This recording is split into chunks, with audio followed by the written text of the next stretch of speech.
I've been using the iPhone 15 Pro for a while now, and I have questions. On paper, this looks like the best iPhone to buy this year, but when I'm actually using it, I'm not sure. Buying this phone might be a mistake, so watch this video to make the right purchase. iPhone 15 Pro starts at $999 in the US, and for that price, it brings many small quality of life improvements. To me, the improved design and ergonomics are probably the second most important change, and as you know from my videos about 14 Pro, I'm not a fan of sharp edges. I like when the phone complements the hand and fits it. With the 14 Pro, I always had to use a leather case to avoid those sharp edges. With the 15 Pro, I can finally use the phone as is because the rounded edges make it more comfortable to hold. Of course, from what I see, it's still not as comfortable as the iPhone 11 Pro used to be, but it's better than 14 Pro. I would, however, like it to be even more ergonomic to seal the deal for me, but I'm sure I will get used to this new design quickly. What I also like is the new titanium. Titanium is a big deal and a significant change. Since the iPhone 10 and 2017, iPhones have used surgical steel for the frame. Steel is heavy, shiny, accumulates fingerprints, and scratches easily. Titanium, on the other hand, is much lighter, more scratch resistant, and feels solid. Previous iPhones felt like fashion accessories. This titanium looks different and gives a more professional vibe to me. I'd also like to mention this new color, natural titanium, is stunning. It's an unusual color, but strikes the right balance of uniqueness. It's odd enough to make you wonder, do I really like it? And it's appealing enough to always answer, yes, I do. Complementing the new titanium is the back glass, which now has a subtle satin finish. It's not like the matte color in older iPhones, it feels deeper and multi-layered. This is especially visible at the camera area, which is glossy and noticeably darker than the rest of the back glass. This satin finish seems to hover above the darker color.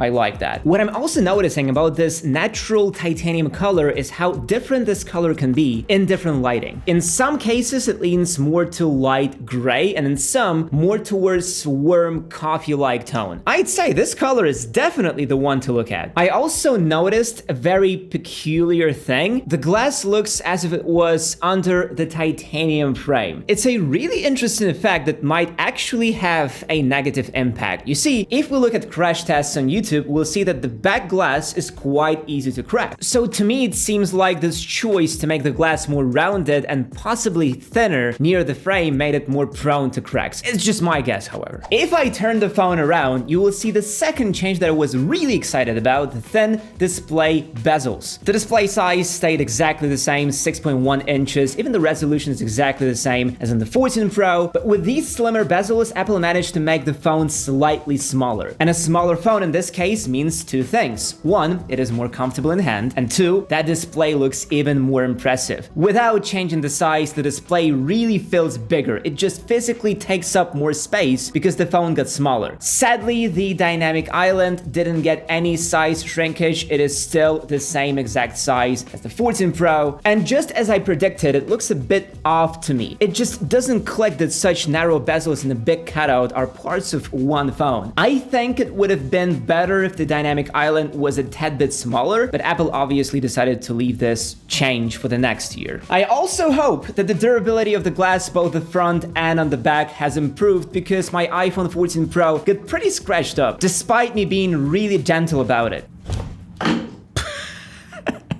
Knowing Apple, I'm a little bit afraid that the 15 Pro will get scratched easily. So for the time being, I think I would stick with cases and protective glass. And this is a perfect segue to the sponsor of this video, Rhino Shield. For this video, Rhino Shield sent me a bunch of various cases to try out. But before I put on the cases, let's install the protective glass real quick. This is the Rhino Shield 3D Impact Screen Protector and provides an additional level of protection for the iPhone's display. This screen protector fits perfectly, has a great oleophobic coating, and is really durable. Now let me show you those cases. All with MagSafe, because some of them are by far my favorite ones. Take this one, for example. Solid, suit. It has rounded edges and slightly curved back for best grip yet. There are built-in MagSafe magnets that interestingly are twice as strong as the magnets Apple uses in official cases. Here I have 4 different versions of the case: black carbon fiber-like case, blue one, plain black one, and a white one with color spots. There are 16 colors in total for this one, and 9 are totally new. Another great case is the clear case. This one is special in a way. It is made of special anti-yellowing material. It's now 23% thinner while still offering the same impact protection. I do like how it looks on the phone, and the back ring helps showcase the giant camera array of the iPhone 15 Pro. If you want, you can choose a camera ring with different colors to further customize it while ordering. Rhino Shield also has printed collections like these 2 here. Very adventurous. There's also the famous Mod NX. I got it in 2 colors, black and navy blue. What I like about all these cases is how grippy and high quality they are. The buttons are clicky, and even the action button functions as it should. All of the cases offer 11 feet drop protection, so not only do they look good, they provide amazing protection against drops, and you can customize all of them either on the website directly or by buying camera rings, bumpers, buttons from the website. I will leave a link in the description for you. Use the code Arthur10 for a 10% discount.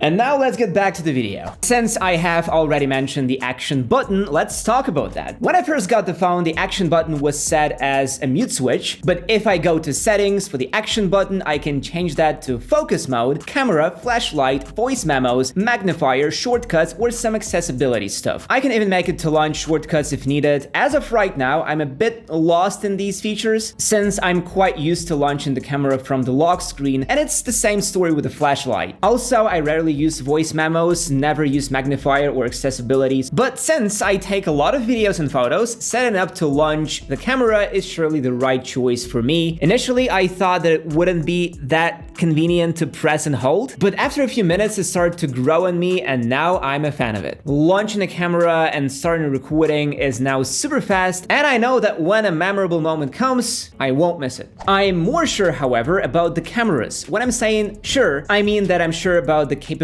of the cameras. Yet, I have some questions too. As for the camera specs, for all 3 cameras, they stay exactly the same as on the 14 Pro. I think Apple didn't even try to change the cameras themselves. They might even be interchangeable. Let's examine the main 48 megapixel camera. To me, it appears to be the most intriguing addition to the standard iPhone 15 Pro's camera. For the brief photo testing I've conducted, I can say the enhanced algorithms and image processing make a difference. This difference isn't groundbreaking, but it's certainly welcome. However, algorithms are only part of the equation, as the iPhone 15 Pro now shoots 24 megapixel photos by default. And that's a significant change. The photos it produces are more detailed, have less noise, and overall look much better. The colors, shadows, highlights, and other elements have also improved. Photos taken in daylight and well-lit conditions are noticeably better. What's especially interesting is that the size of these 24 megapixel photos is only about 50% larger than the 12 megapixel photos on the 14 Pro. New algorithms at work, gentlemen. Additionally, the 15 Pro can capture 48 megapixel HEIF photos, or should I say HEIF?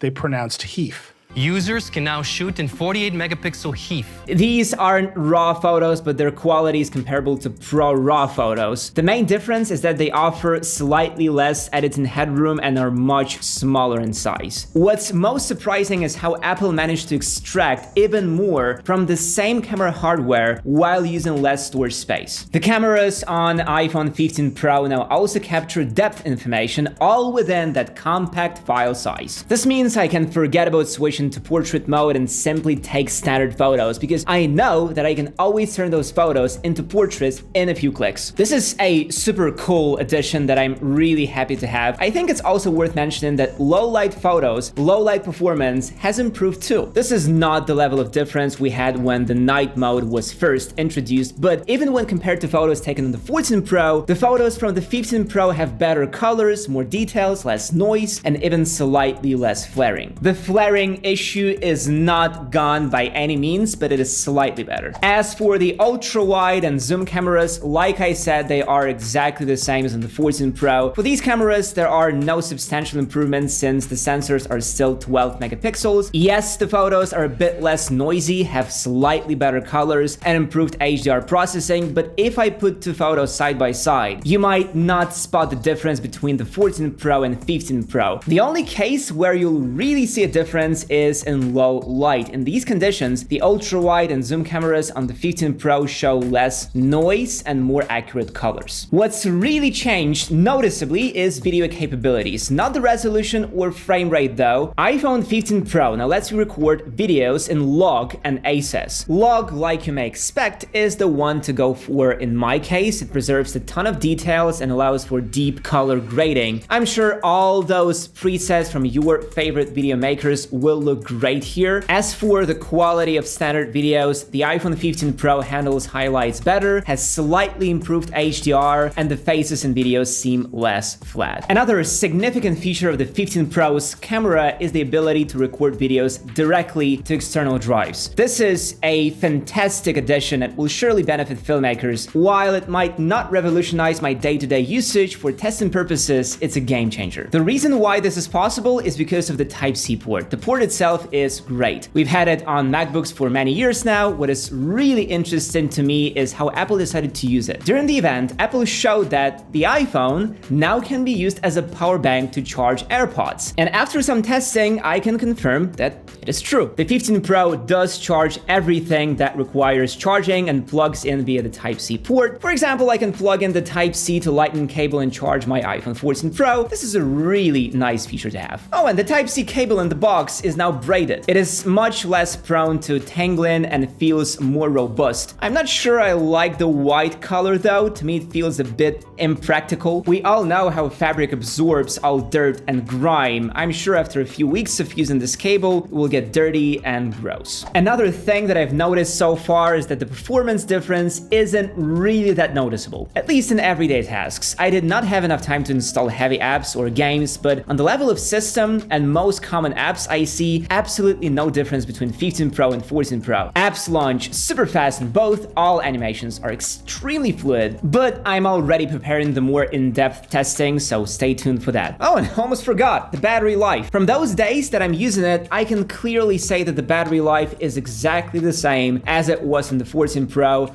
when it was new. I just hope that the 15 Pro won't have the same battery issues as the 14 Pro, because the 14 Pro I used for a year has lost 12% of its battery health, but I think we'll see that in a few months. So how can you make a mistake while buying the iPhone 15 Pro? Well, buying the 15 Pro might be a mistake in itself, because if you're looking for something new and you have the iPhone 14 Pro, you will not find that much stuff here. Yes, you will get the titanium, the action button, and slim display bezels, but the camera system will remain mostly the same. To really feel what the real Pro iPhone is, you have to go for the 15 Pro Max. If you go for that phone, you will get all the same stuff, but better battery life and a 5x zoom camera, which is a huge deal. But of course, if you specifically want the 15 Pro and you right now have iPhone 11 or 12, you will not regret the purchase. Anyway, thank you for watching and see you in the next one.